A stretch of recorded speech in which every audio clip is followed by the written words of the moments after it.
The Black Arrow, by Robert Louis Stevenson, Book 2, Chapter 4, The Passage. The passage in which Dick and Joanna now found themselves was narrow, dirty, and short. At the other end of it, a door stood partly open, the same door, without doubt, that they had heard the man unlocking. Heavy cobwebs hung from the roof, and the paved flooring echoed hollow under the lightest tread. Beyond the door there were two branches, at right angles. Dick chose one of them at random, and the pair hurried, with echoing footsteps, along the hollow of the chapel roof. The top of the arched ceiling rose like a whale's back in the dim glimmer of the lamp. Here and there were spy-holes, concealed, on the other side, by the carving of the cornice, and looking down through one of these, Dick saw the paved floor of the chapel, the altar with its burning tapers, and stretched before it on the steps the figure of Sir Oliver praying with uplifted hands. At the other end they descended a few steps. The passage grew narrower.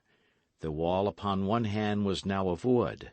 The noise of people talking, and a faint flickering of lights, came through the interstices, and presently they came to a round hole about the size of a man's eye, and Dick, looking down through it, beheld the interior of the hall, and some half a dozen men sitting, in their jacks, about the table, drinking deep and demolishing a venison pie.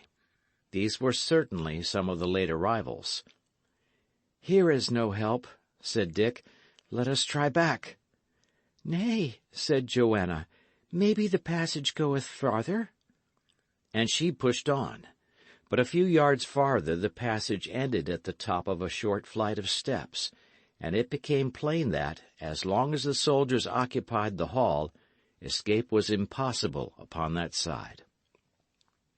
They retraced their steps with all imaginable speed, and set forward to explore the other branch. It was exceedingly narrow, scarce wide enough for a large man, and it led them continually up and down by little breakneck stairs, until even Dick had lost all notion of his whereabouts. At length it grew both narrower and lower.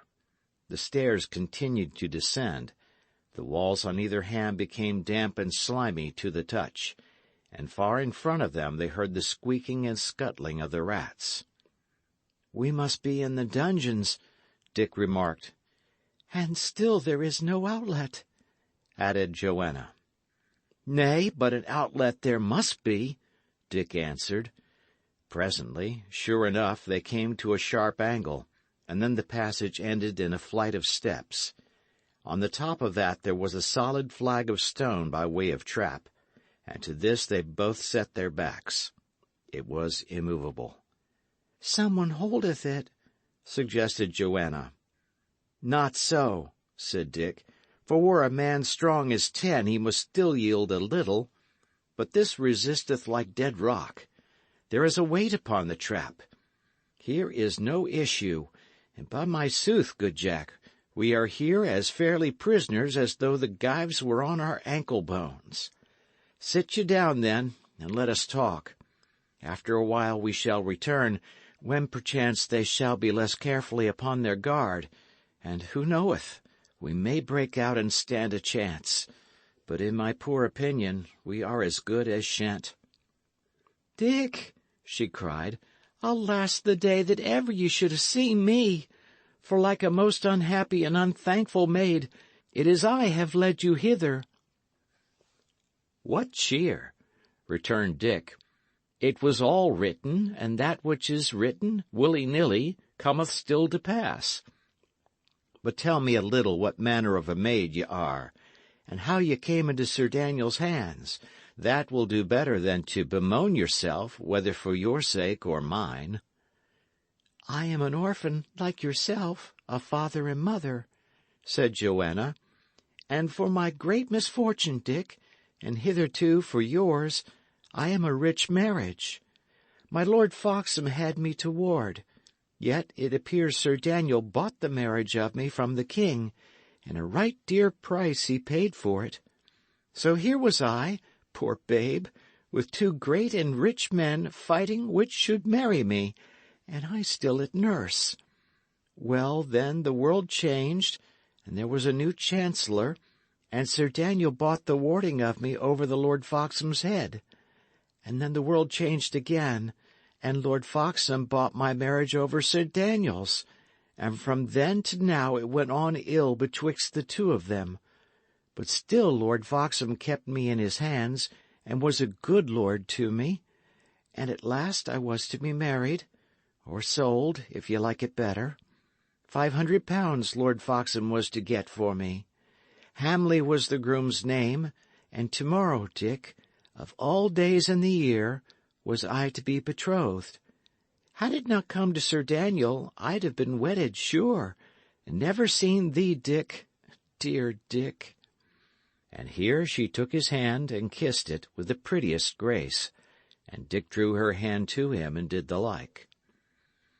"Well," she went on, "Sir Daniel took me unawares in the garden, and made me dress in these men's clothes, which is a deadly sin for a woman, and besides they fit me not.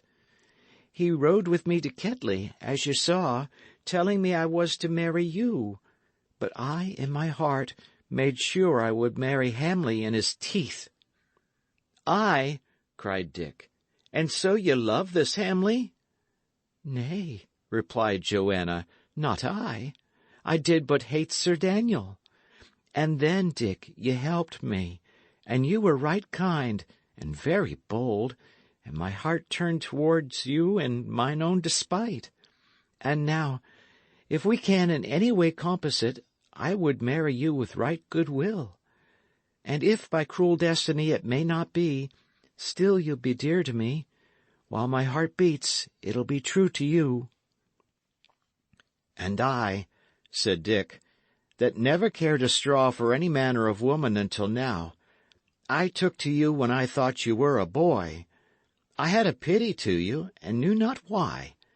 When I would have belted you, the hand failed me. But when you owned you were a maid, Jack, for still I will call you Jack, I made sure you were the maid for me. Hark," he said, breaking off, "one cometh." And indeed a heavy tread was now audible in the echoing passage, and the rats again fled in armies. Dick reconnoitred his position. The sudden turn gave him a post of vantage. He could thus shoot in safety from the cover of the wall. But it was plain the light was too near him, and, running some way forward, he set down the lamp in the middle of the passage, and then returned to watch. Presently, at the far end of the passage, Bennet hove in sight. He seemed to be alone, and he carried in his hand a burning torch, which made him the better mark. "Stand, Bennet!" cried Dick. "Another step, and you're dead." "So here ye are," returned Hatch, peering forward into the darkness. "I see you not. Aha! You've done wisely, Dick. You've put your lamp before you. By my sooth, but though it were done to shoot mine own knave body, I do rejoice to see ye profit of my lessons. And now, what make ye? What seek ye here? Why would ye shoot upon an old, kind friend? And have ye the young gentlewoman there?" "Nay, Bennet, it is I should question, and you answer," replied Dick. "Why am I in this jeopardy of my life? Why do men come privily to slay me in my bed? Why am I now fleeing in mine own guardian's strong house, and from the friends that I have lived among and never injured?" Master Dick," said Bennet, "what have I told you? Y' are brave, but the most uncrafty lad that I can think upon." "Well," returned Dick, "I see you know all, and that I am doomed indeed. It is well. Here where I am, I stay. Let Sir Daniel get me out, if he be able." Hatch was silent for a space. "Hark ye," he began, "return to Sir Daniel to tell him where ye are, and how posted, for in truth it was to that end he sent me. But you, if ye are no fool, had best be gone ere I return." "Be gone?" repeated Dick. "I would be gone already, and I wist how. I cannot move the trap." "Put me your hand into the corner and see what you find there," replied Bennet. "Throgmorton's rope is still in the brown chamber. Fare ye well." And Hatch, turning upon his heel, disappeared again into the windings of the passage. Dick instantly returned for his lamp, and proceeded to act upon the hint. At one corner of the trap there was a deep cavity in the wall. Pushing his arm into the aperture, Dick found an iron bar, which he thrust vigorously upwards. There followed a snapping noise, and the slab of stone instantly started in its bed. They were free of the passage. A little exercise of strength easily raised the trap, and they came forth into a vaulted chamber, opening on one hand upon the court, where one or two fellows, with bare arms, were rubbing down the horses of the last arrivals. A torch or two, each stuck in an iron ring against the wall, changefully lit up the scene. End of chapter.